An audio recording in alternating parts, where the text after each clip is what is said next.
Not that I know of. You can leave that there.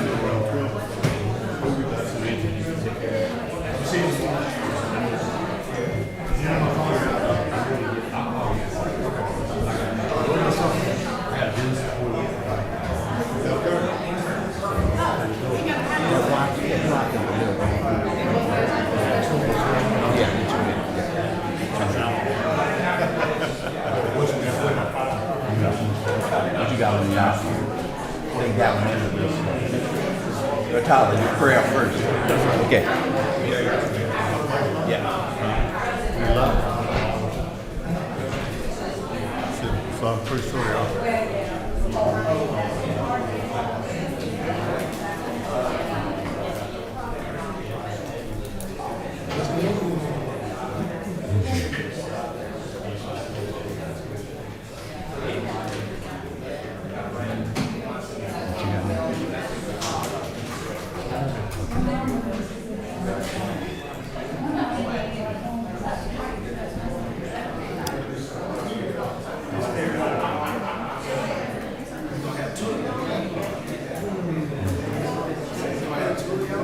Where you at?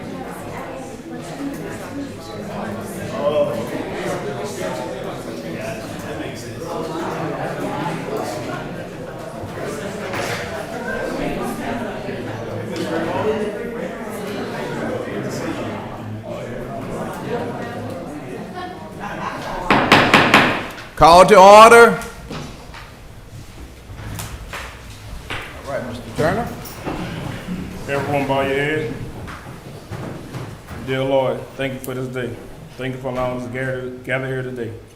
Guide our decisions and make everything right for the city. We pray for the police department, fire department, city employees, and all the citizens of Gonzales. In Jesus' name, we pray. Amen. Amen.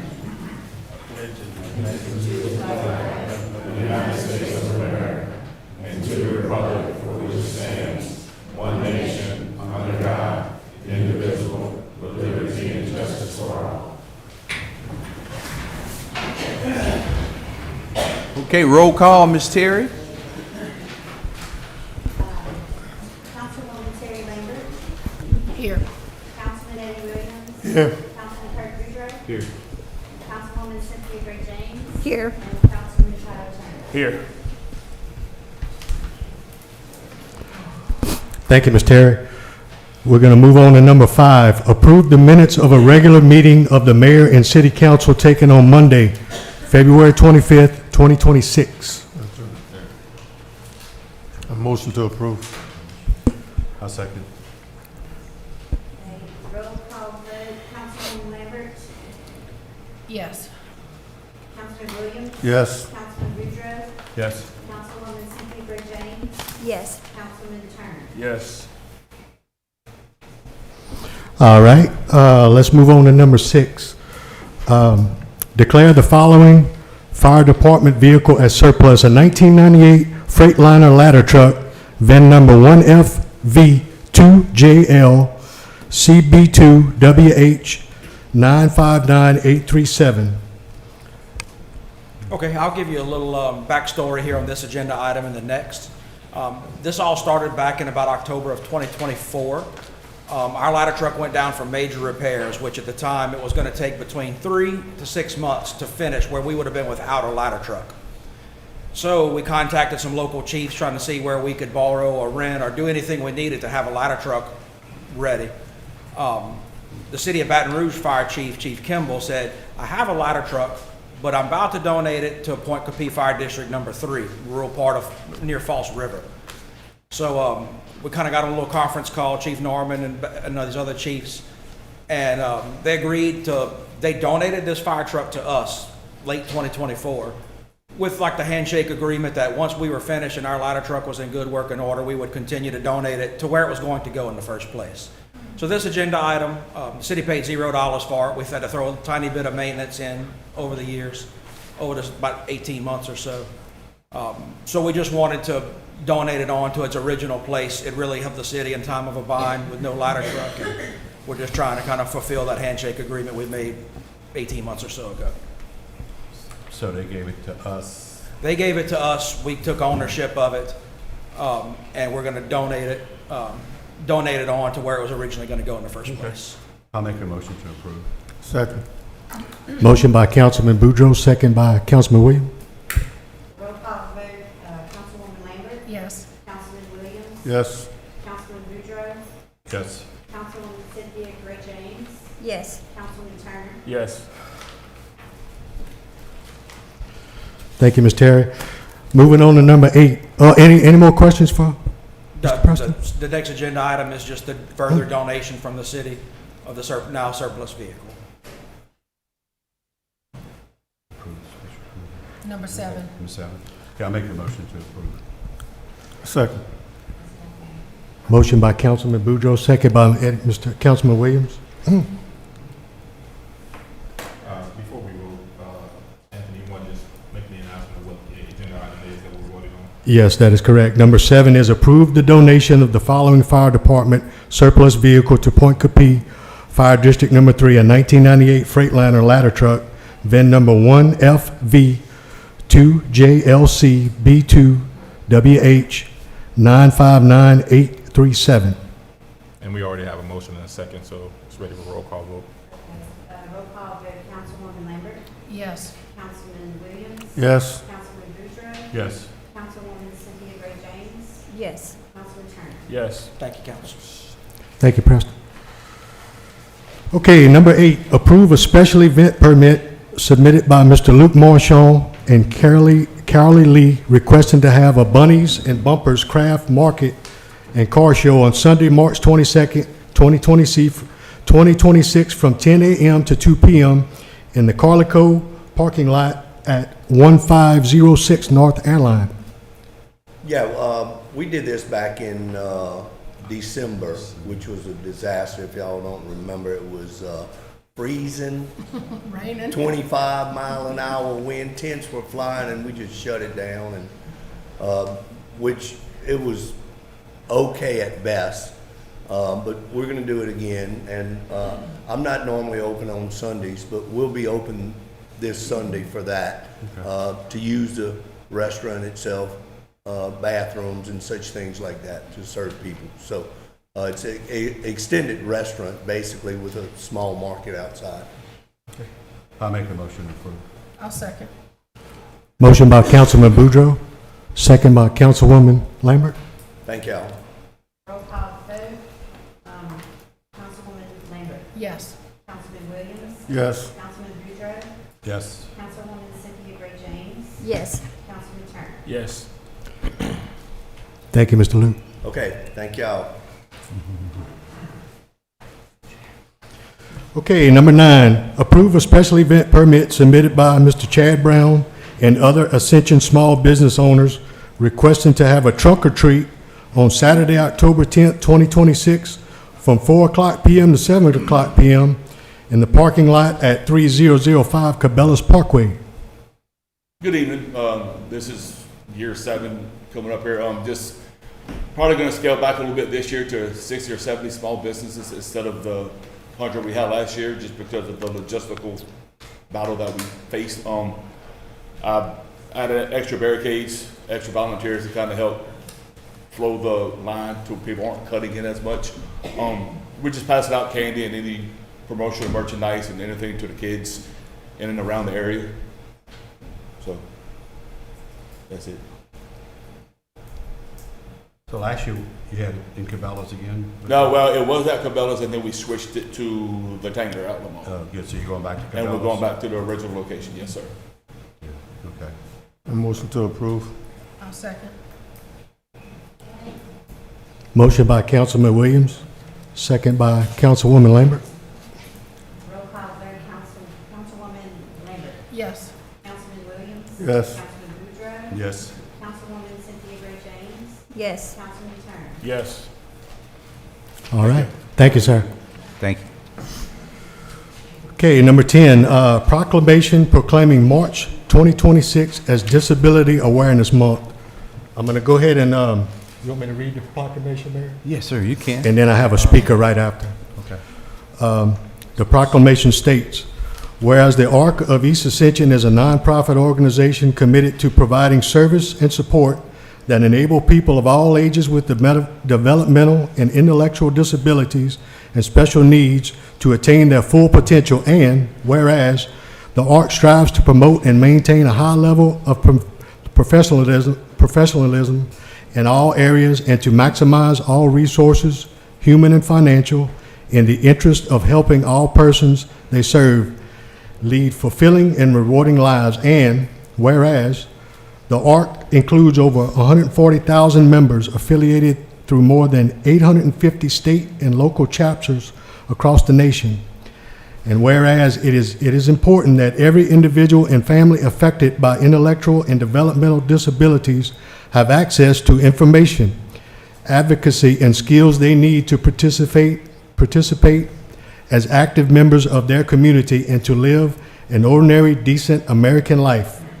And whereas people with intellectual and developmental disabilities and their families are valued, respected, and included in all communities, they direct their own lives and can choose services and support from many available sources as they are empowered through nonprofit advocacy, state and federal governments administer programs and set a budget that meets everyone's needs. Now, therefore, the Mayor Tim Riley of City of Gonzales, a parish of Ascension, state of Louisiana, do hereby proclaim March 2026 as Disability Awareness Month. And I think we have a speaker on this. Mr. Sonny wanted to speak.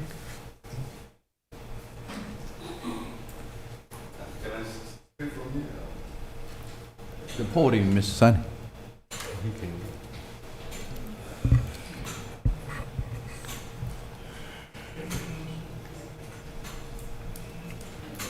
Take your time. Hold on.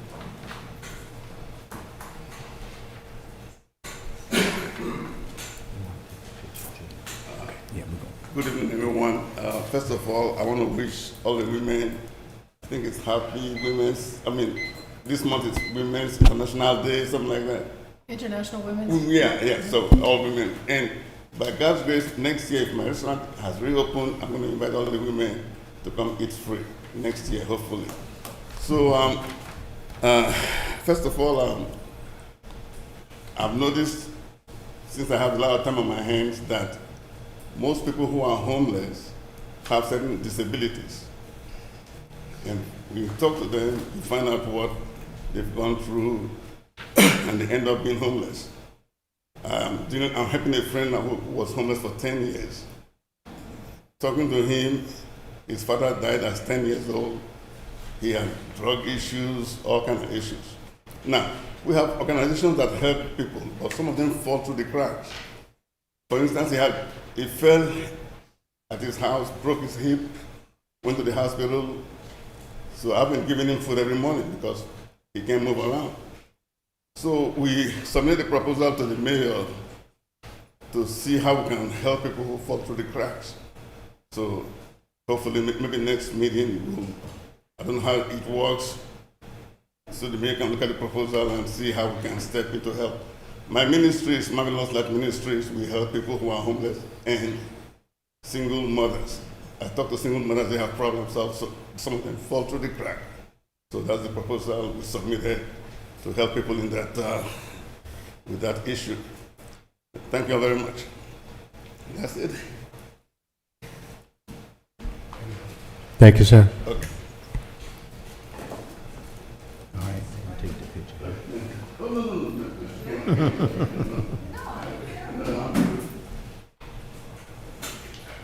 We're going to take a picture with the proclamation.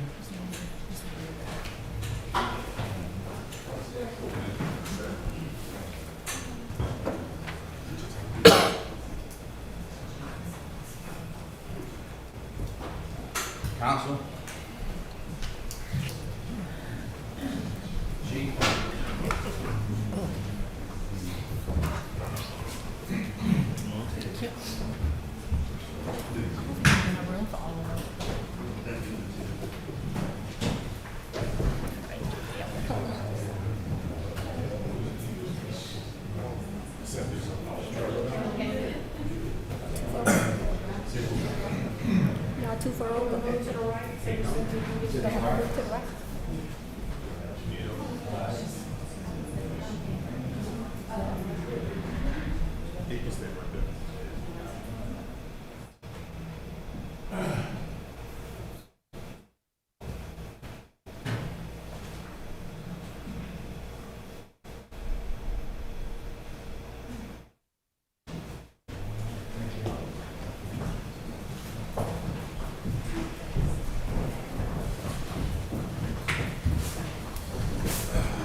Okay, let's move on to number 11.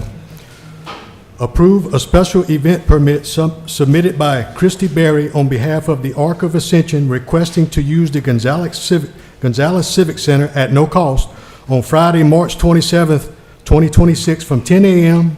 to 1 p.m. to host an Easter party for local and neighboring Ark organizations in celebration of Disability Awareness Month. And first I have Ms. Berry, wanted to speak first. Good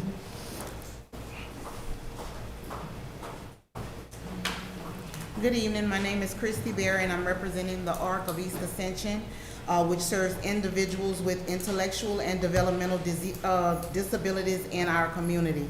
Each year during Developmental Disabilities Awareness Month, we host our annual Easter Fling, so that we can support individuals and they can come and enjoy an inclusive celebration with a community connection. In the past years, we've held this event at the Knights of Columbus Hall on Irma. Attendance continues to grow each year. We now have outgrown the capacity of this space at the Columbus Hall. We are expecting approximately 150 to 200 participants and staff attending from several of our neighboring arcs, such as Donaldsonville, St. James, Baton Rouge, Iberville, and we respectfully are asking the City of Gonzales to partner with us, allowing us to use the Civic Center so participants from across the region can attend and celebrate together. This event brings together individuals with disabilities, families, caregivers, and service providers from across Ascension Parish, and allowing us to host it here helps to ensure Gonzales continues to be a welcoming and inclusive community for everyone.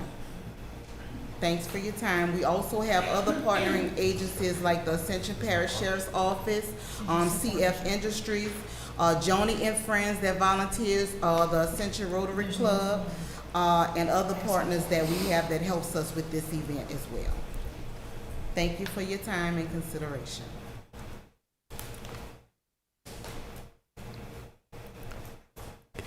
Any questions? Any question? Oh, I love community. I don't see how I forgot. Ms. Berry, you mentioned this is a partnership or agreement that you're looking for, or just a special event permit?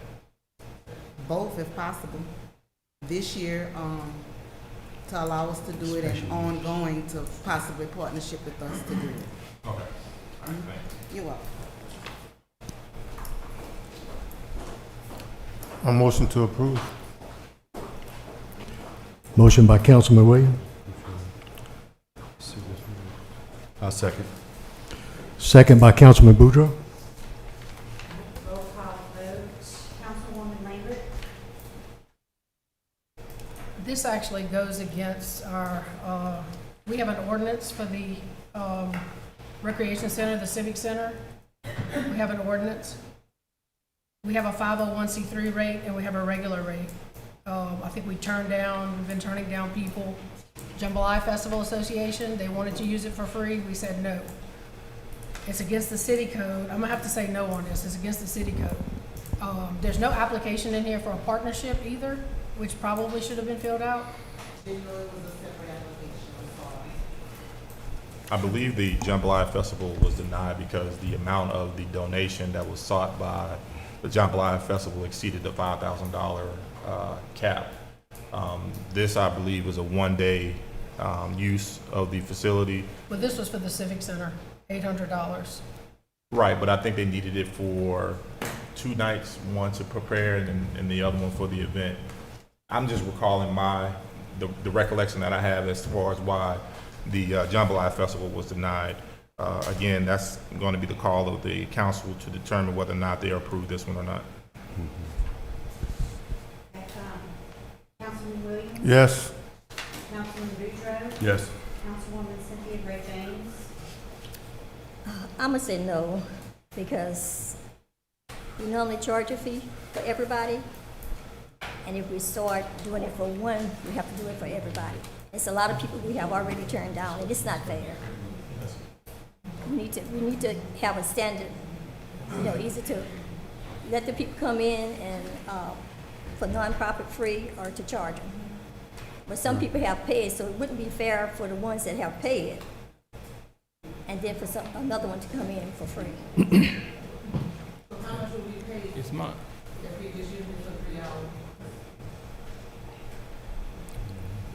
Well, before right now, I know we talking about multiple things right now, but per this agenda and per what's in front of us, the only thing we supposed to be voting on is a special event permit. That's the only thing. So if they want to come back and ask for the building for whatever amount of dollars, that's a whole separate topic than what we're voting on right now. So, Councilman Okay, Turner? it's, yeah, we voting on the special event permit, yes. Yeah. Okay, motion passed. So we didn't vote on the use of the Civic Center.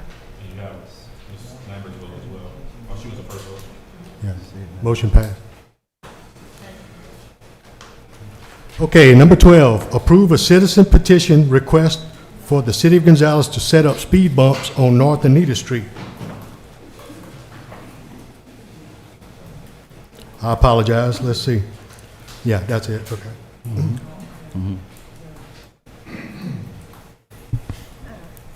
Mayor and City Council members, my name is Debbie Pittman, and I have lived on North Anita Avenue in Gonzales since 1993.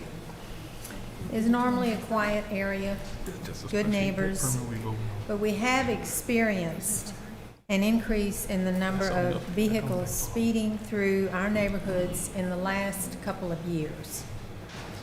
We have several families with very young children, some families with special needs, and older families as well. I'm submitting the petition signed by the North Anita Avenue homeowners who are in favor of installing the speed bumps on our street for your approval. Do you have any questions?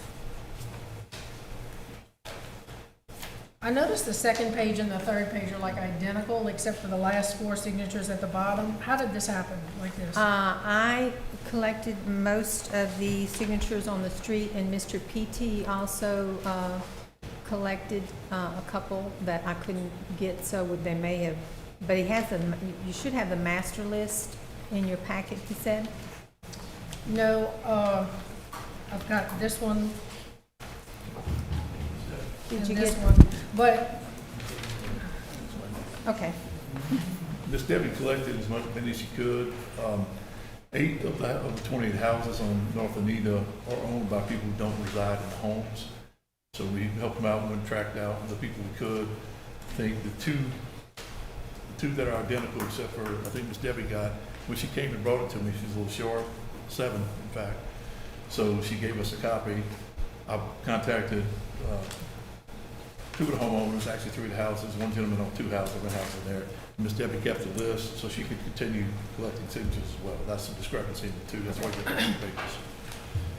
Thank you. Okay. okay, so I pulled the dispatch report for your street.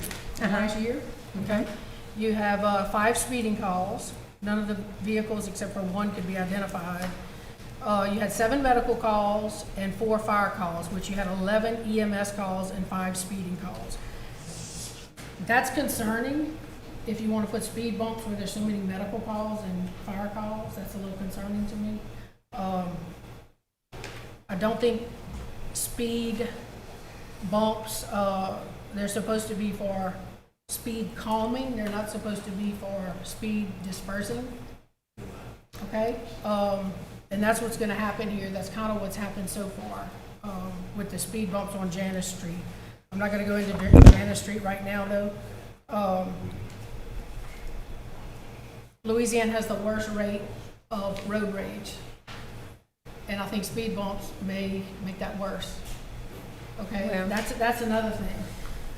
But the problem I'm having with all this, I looked at this petition, I went over the names, and look, I was elected to represent people who want speed bumps and people who don't want speed bumps, okay? So I'm neutral. Don't come after me for this, okay? What's happened here could erode public trust, all right? We have a elected, a sitting senior staff member who has gone in a city vehicle using city gas, using a city business card, an official city business card, knocking on people's houses to get signatures. That could be very intimidating, okay?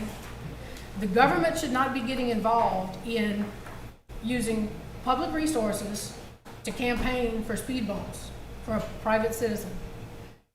Okay, that goes against a couple of revised statutes, and it could be considered malfeasance in office, okay? I'm just saying. I'm gonna, I think this petition, I think the integrity of the petition has been compromised. That's what I'm thinking has happened. You can look up the statutes when you get home, revised statute 421111 and 14134. I'm going to make a motion to deny because it appears that this petition has been tainted, it's unreliable, and doesn't have the required number of signatures. It does have the required. You're only at 63% anyway. But I don't like the fact that we had a senior staff member get involved in this. It shouldn't have happened, okay? And have a little empathy here and think about the people that don't want speed bumps. It's not fair to them for a city official to go out and get signatures. It's not fair. So I'm Well- gonna make a motion to deny. I'm done. Mayor, I just need to comment, it has 75% of the signatures. Yes. 21 houses, different houses represented. You see that handout that we sent out, the ones in highlights, 21 out of 28. The rest of them I won't comment on, but there's no question that 75% of the homes are represented there. Any more question? Debbie, I know you've been living there for a long time. You personally would got 75% of these? Well, yeah, Yeah. we have homeowners, property owners. I got three. We got Penny Hamadeh, as I know, Baron Penny, and Hayden Cordwell, who owns 2 rental houses there. He has an automotive shop on Airline Highway, and called him to see if he'd be receptive to it, trying to help out Miss Debbie, and he was eager to do it, so I went and met him. Those are the three that I got. I've walked the street and talked to everyone else that's signatures here. And it's a difficult street in some ways because we have out-of-state owners. New York, got in touch with them. Florida, worked very hard on this petition. And with that many of the people on our street in favor of that, they weren't. I just think it should be passed, but that's my opinion. Okay. So there's a pending motion to deny by Councilwoman Lambert.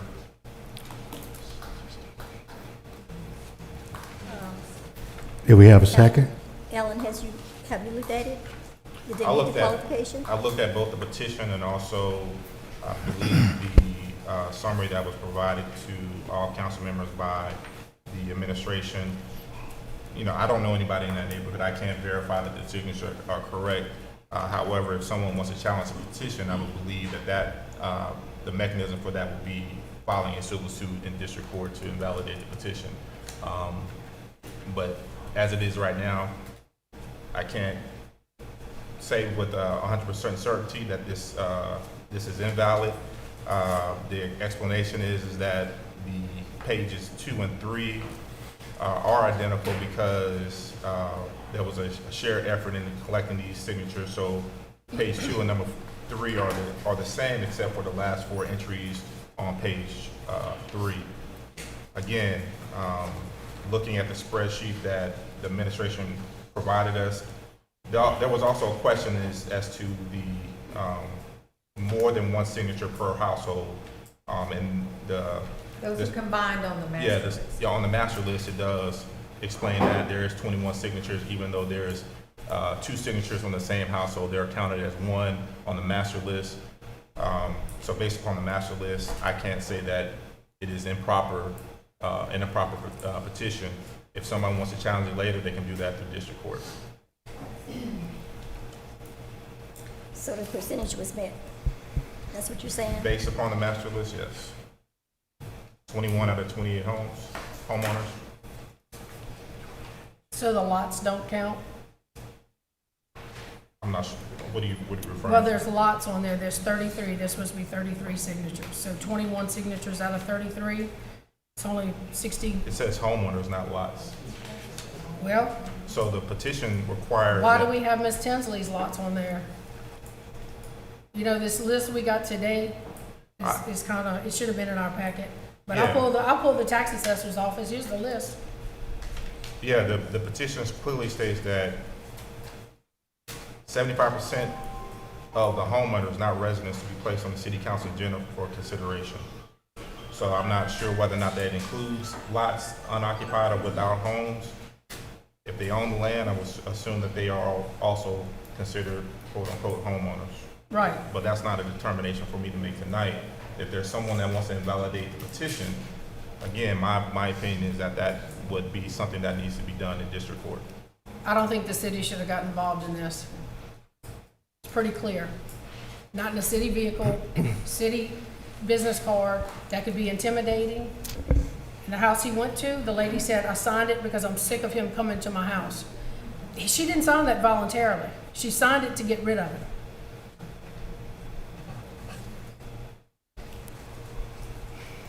It's a bad look for the city. Any more Bad look. discussion? So there's a motion to deny by Councilman Lambert. Is there a second? But Miss Cynthia seconded. I'll second it. Second by Ms. Cynthia. Can't do this.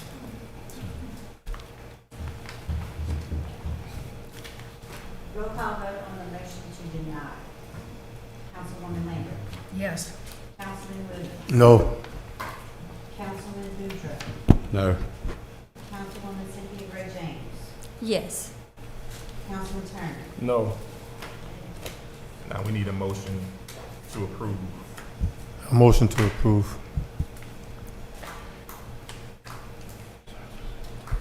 Do we have a Motion by second? Councilman Williams, I second it. second by Councilman Boudreaux. Okay, roll call vote. Councilwoman Lambert. No. Councilman Williams. Yes. Councilman Boudreaux. Yes. Councilwoman Cynthia Gray James. No. Councilman Turner. Yes. Okay. Motion passed. Thank you, ma'am. Thank you. Okay, we're going to move on to number 13, approval to condemn the structure located at 710 South Pleasant due to its dangerous and dilapidated condition, which is unsafe, unfit for human occupation, and endangers public health, safety, and welfare. And I have a speaker card, Mr. Wiggins. Hi, Attorney Dennis Wiggins. I represent City Mortgage, who is the current owner after foreclosure on this property. Obviously, they would oppose any condemnation order at this time. Morris. They're asking for more time to take a look at things. This is not a simple loan. This is a HUD loan. That means the federal government is involved every step of the way. You know how fast they like to move. And so we're just asking for a little more time. I believe They're going to either attempt to sell it to a third party. They did have some interest at the sale under value. Basically, they're going to try and take a loss on this, and they have to see how they're going to mitigate that loss with the federal government's insurance, the HUD insurance, and as well as there are some restricted funds in escrow, which are the result of insurance claims. Well, obviously, you're not going to put insurance money towards a house you're going to tear down, so they have to figure out how they're going to do that, if it's going to go to HUD or if HUD will offset. Basically, they're just moving the money around to figure out how it's going to work. We're just asking for a little more time. We are aware of the condition and the problems. How much time do you think? I would like 90 days. We Is the swimming pool still covered? Cover that. Okay. So 90 days, you'll come back with a plan? Yep. Because that's what we usually do. And if at 90 days they don't have a plan, No. I'll relent and say, do what you got to do. But I've met with clients on this file more than any code enforcement I've ever had in 2.5 years of working in foreclosure. So this one is getting a lot of attention. I've got a meeting today I've already had, meeting on Wednesday we're going to have. So, they're putting a lot of energy into this. Okay. Mr. Wiggins, I believe that the planning is on there was an issue about the security of the property, potential squatters. Has that been rectified? Well, the problem is, according to, and this is, I got to go off what our property preservation group says, they're saying that the city has restricted them from taking those efforts. I don't know if we're just kind of stuck going back and forth saying it's too dangerous to work on it, and it's too dangerous not to work on it. So maybe you can speak to Eric? that. Yeah, I can follow up on that a little bit. So the conditions in the backyard area, because of the main drainage that runs through there, is what actually contributed to the undermining of that entire piece of property in the first place. The swimming pool is the biggest issue, right? So it needs to be either filled in or fenced in, one or the other, right? Before we can grant, in my opinion, before Is it y'all grant any concrete? kind of extension. Is it concrete or is It, it something else? Liner pool? it's a concrete line pool, yeah. And it's been undermined because that drainage that goes there, it goes between the pool and the house, so it's definitely undermined. And it poses a big danger. That's one of the reasons why we couldn't allow any kind of equipment to go back there, right? So, let's sink. For lack of a better word. The house itself is pretty much in bad repair. I mean, if they want to do anything to it, I've got a list of stuff for them to become compliant with it because it's in pretty bad shape. But if you need 90 days, the only thing that the building official is going to require is just some kind of way to secure that swimming pool. Is it a tarp that's over it? There's a tarp on it now, but if somebody goes in there and they get in that tarp, they're not It's coming not, out. okay, yeah, that's what I thought. So they need I've to been fill by that there. in or dig it up, one or the other. They can't stay. We need to look into this property. I thought that was in litigation. It was the lawsuit with the city. I believe that was resolved. It was subject to a mediation in 2024. The city, we settled it through a mediator at $370,000 with the Landry's. City mortgage subsequently, I believe, foreclosed on it. The Landry's is vacated. They got their money back. So they kind of left city mortgage high and dry here too. Now they're stuck with the property. And I don't know if anybody from city mortgage has ever even seen it, right? But it was $370,000 was the settlement with Ray and Madeline Landry in 2024. Okay. So, Eric, you said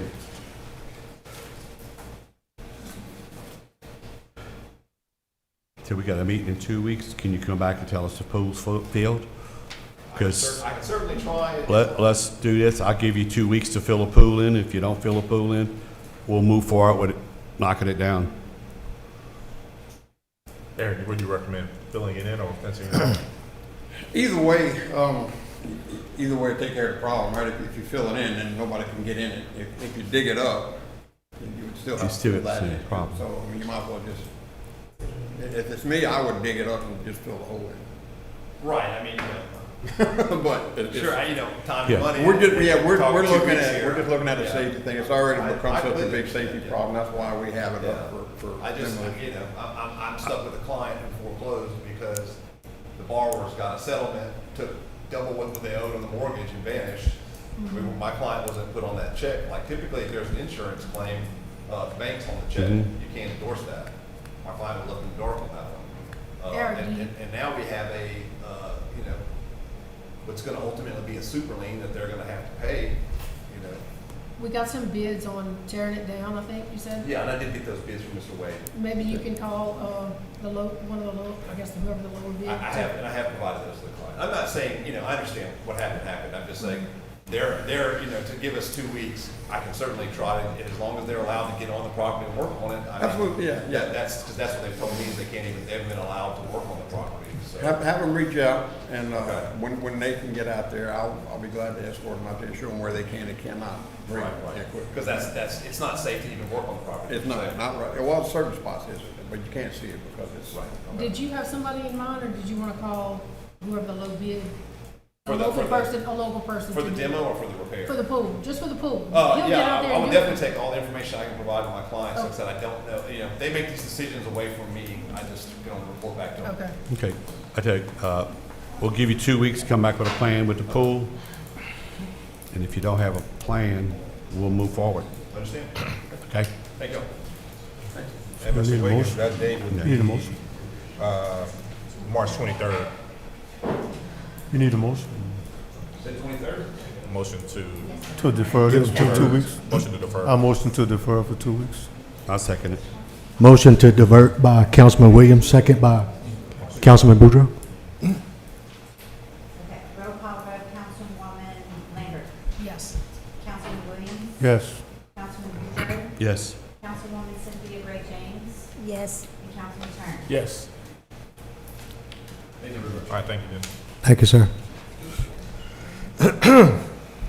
Okay, moving on to number 11. Approve an application for a special use permit submitted by Penny Leith requesting to operate an Airbnb at 2807 South Meadowwood. That's 14. Sorry? You said 11 is 14. 14. Number 14? Yeah. Yeah. You said 11. I apologize, number 14. I'll reread it. Approve an application for a special use permit submitted by Penny Leith requesting to operate an Airbnb at 2807 South Meadowwood, Zone R8, parcel number 299-5500. Zoning Commission recommended approval with conditions. And I have quite a few speakers. I think Ms. Penny's first. Yeah, how you doing? I'm Penny Leith. I actually been having this Airbnb about 2 years. When I first decided to start it, the first thing I did, of course, was speak to my neighbors to see if anyone would have trouble with it. It's located in my backyard. It's gated. Most of the people don't even know it's there. After that, I reached out to the city, and like I said, it was around 2 years ago. And I asked the city, did I need a permit? Did I need to do anything? I was told no, I didn't. So I started it, and I'm an on-site host. I'm there all the time. Airbnb screens people, but I also screen anyone that comes in. Like I said, I gave everybody a paper. You can see it. It's located behind the white fence. It's got its own parking. Nobody parks on the street. You know, all my neighbors, they're okay with it. I got neighbors here that live across the street from where the Airbnb is located. Ones that live behind it, one that lives across the street from the front of my house, some neighbors that live up on the front street, and no one has an issue with it that I know of. I also did a little neighborhood support petition. I got 3 pages of signatures of neighbors that live in my subdivision, and I'd just like to be approved for this. I'm a widow. The extra money that I make on this helps me afford to keep my house up, pay my taxes. I'd also like to add that I know one of the things that the zoning board said is to get an occupational license. I can definitely get that done. But last year, Airbnb collected from my renters a little over $3,000. And so that money went somewhere, either the city or the parish. But, you know, that's not just a little bit of revenue. I think it's pretty good for a little 1-bedroom apartment. Like I said, on my Airbnb, I have a max 2 guests. Never had any problems. And just like to be approved for it so I can keep doing it. We have other speakers? We have other speakers? Yeah, we have several. Any questions for her, or you want to move on? Thank you. Thank you. Next person who wants to speak is Ms. Sue Womack. Hi, it's actually Sue Womack, and I live at 2806 South Meadowwood, across the street from Penny.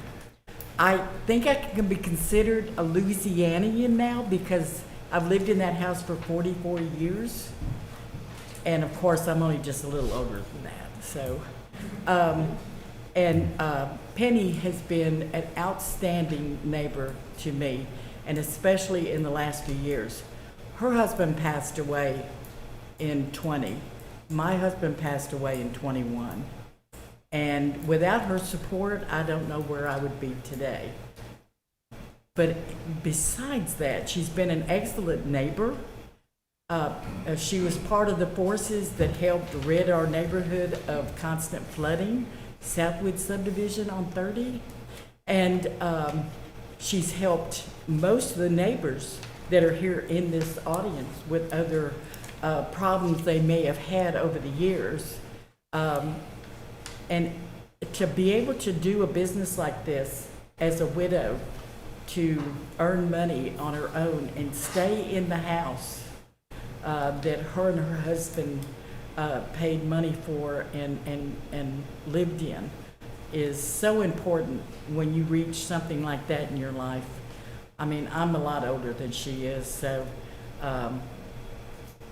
I'll never move from my house. My husband's right down the road in the cemetery on 30.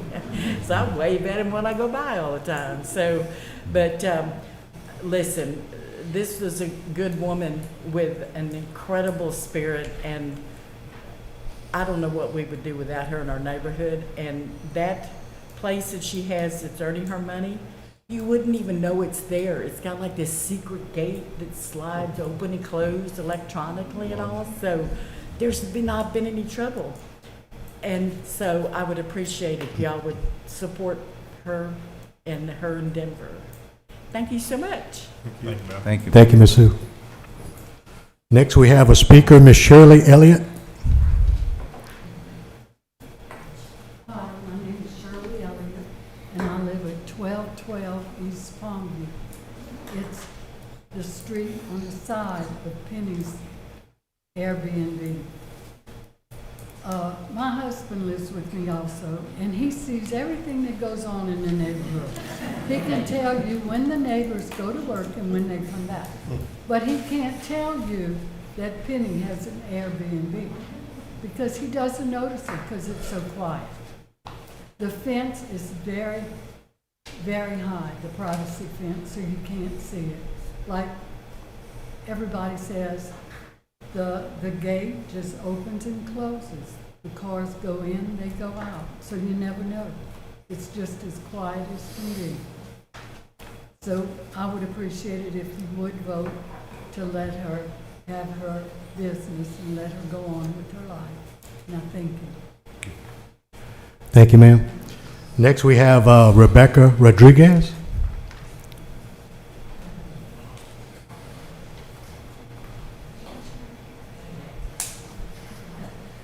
Good evening. My name is Rebecca Rodriguez, and I do live on the same street as the property being considered tonight for the special use permit. The address is 2912 South Meadowwood Avenue. I pass this home almost every day, and I didn't even realize that there was an Airbnb until just recently. That's how quiet, peaceful, and well-managed it has been. We've had no issues at all, no noise, and no unusual traffic. This home fits in perfectly with the existing character of our neighborhood, and nothing about it feels out of place or disruptive. From what I see daily, this rental is fully consistent with the goals of our community. It maintains a clean, safe property, respects the zoning expectations, and supports the kind of family-oriented, peaceful environment that the city of Gonzales plans for. It certainly has not affected the use or enjoyment of any nearby homes, including mine. If anything, it demonstrates that a short-term rental can operate without harming or interfering with any adjacent properties in any way.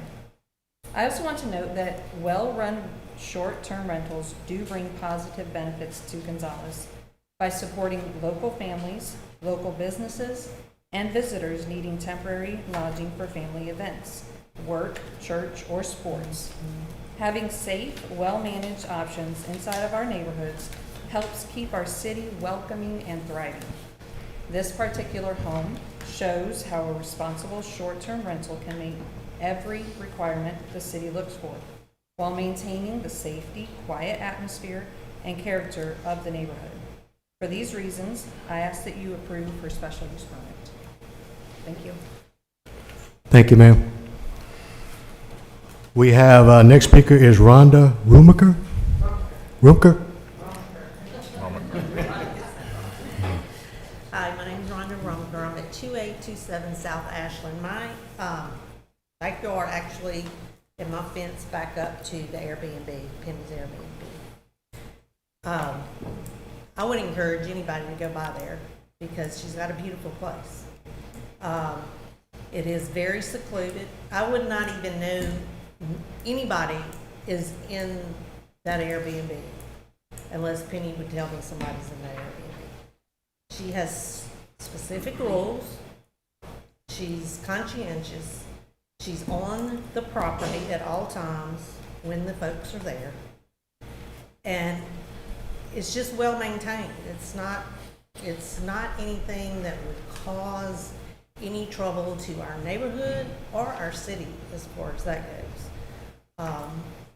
I just think it's a very positive place for her as being a widow, but also just for the city.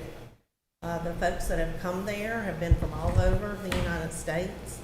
They have, if you look at reviews, I don't know if y'all have those, but she has gotten reviews that are unbelievable because of her care and character of that Airbnb. So I'm supporting her, and I hope that y'all will too. Thank you, ma'am. And we have, the rest of these residents didn't wish to speak, but they were just for it. Jeffrey Ross, Ascension Street.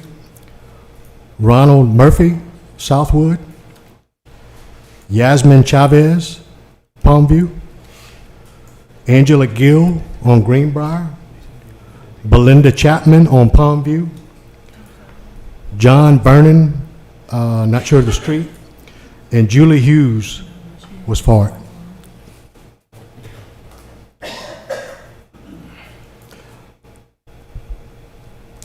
Any questions for Mr. Pat? Yeah. Mr. Chair? I'll make a motion to approve. I'll second. Motion by Councilwoman Lambert, second by Councilman Boudreaux. Roll call vote, Councilwoman Lambert. Yes. Councilman Williams. Yes. Councilman Boudreaux. Yes. Councilwoman Cynthia Gray James. I'm gonna say no, because we have turned down a lot of Airbnb, and it's not fair to the one we have turned down. We have to be consistent in what we're doing. So my answer is no. Councilman Turner. My answer gonna be yes, based on that the owner lives on the property and that the neighbors and everything is in favor of the Airbnb. So my answer is yes. Okay, motion passed. passes. Okay, let's move on to number 15, the engineering report. Mr. Jarrett. All right, Mayor and Council, good to see everybody. My update for you this evening, I'll start with the Freeland Jackson Center. So we still are on track for a substantial completion on May 3rd. So that is right around the corner. We will be coordinating with the grand opening ceremony and things of that nature as we get a little bit closer. Kennedy Heights, the Kennedy Heights Drainage Improvement Project, we still are on track for a bid opening of March 17th. So that is right around the corner as well. The Our Lady of the Lake Connector Project is following the same path. So we have a bid opening scheduled there for March 18th. And then the City of Gonzales Comprehensive Master Plan, latest update there. I mentioned to you all that a survey would be going live. That has happened now, so there is a public survey that is live. It can be accessed, I believe, through the city's website. So that's really next step there, looking for public feedback on the different pieces of that puzzle. And we will be working towards now our stakeholder group meetings here coming up in mid-March. So Wagner is working through putting together invites for those as well. That is my basic update. Should anybody have any questions? I have a question from a resident at Conway, the loop with Okay. the water. He said Yes. it's fine right now. Is it, are y'all? The still brown working on water that? issue? Mhm. Yes, so I guess the update there, we did get Wagner to do a report. So Wagner is the engineering consultant on that. They have worked on the city's water system in the past, very familiar. They issued a feasibility report on that loop and what they expected to be the issue to resolve the brown water. One option is a loop. There are other options as well that we're looking into, including water treatment, a water treatment system to resolve the issue as well. So A water treatment system out there? it would be for the city. So the way that works, it would be at the point sources, so it would affect the city in general to treat the water, okay, but it would address that particular spot for sure. So that's the basic update. So at this point, we are looking for funding opportunities, which way is the best way to go. Looking for grant opportunities, things of that nature to try and fund that, either of those two alternatives. Is that it? That's it. That's all I have. Okay. Thank you, Mr. Jarrett. Appreciate it. Thank you. Number 16, DPW report, Mr. Roosevelt Vessel. Good evening, all. Before I get started, Councilwoman Terry, would you give me that address and the name of that complaint, please? On what? About the, in Conway. No, he was just asking. if Oh, the I loop thought you was said they finished. complained. No, he Oh, said okay. everything was fine. Oh, okay, good, good. All right. All right, first I'm gonna start with the sewer department. Uncovered manholes in Southwood subdivision. Check lift stations and generators every day. Doing locates for LA1 call every day. Unstopped sewer lines at 1308 South Sky. Changed out the toast at the headworks at the sewer plant. Had the wet well sucked out at lift station number 20, which is West Highway 30. Also, they had Wendy's on Airline and Whataburger's wet well sucked out on North Airline Highway. And the guys picked up 88 bags of litter total. Parks and Rec, Buildings and Grounds, picking up trash and litter. They fixed a water leak at the tennis courts and here at City Hall. Cutting grass and weed eating. Cleaned their trucks and their machines. They painted the stage at the Civic Center. They cleaned out the amphitheater. And they changed out some doors and frames at the DMV building. Utility department repairing water leaks all over the city. Checking water wells in the towers every day. Taking water samples every day. Doing locates for LA1 call every day. We're right now getting a Marchand water tower cleaned. We got a good report from TMB about our water system. And we flushing fire hydrants on dead-end streets every day. Street sanitation and drainage department, they put in some covers on North Rosewood and North Bryan. They built some catch basins there, picking up limbs and trash. They cleaned out the concrete line ditch in T-Joe Park, cutting grass, weed eating, picking up litter, and they putting up new signs and straightening up signs. We patching potholes. Anything for me. Thank you. Thank you, Ro. And number 17, I need a motion to adjourn. Motion.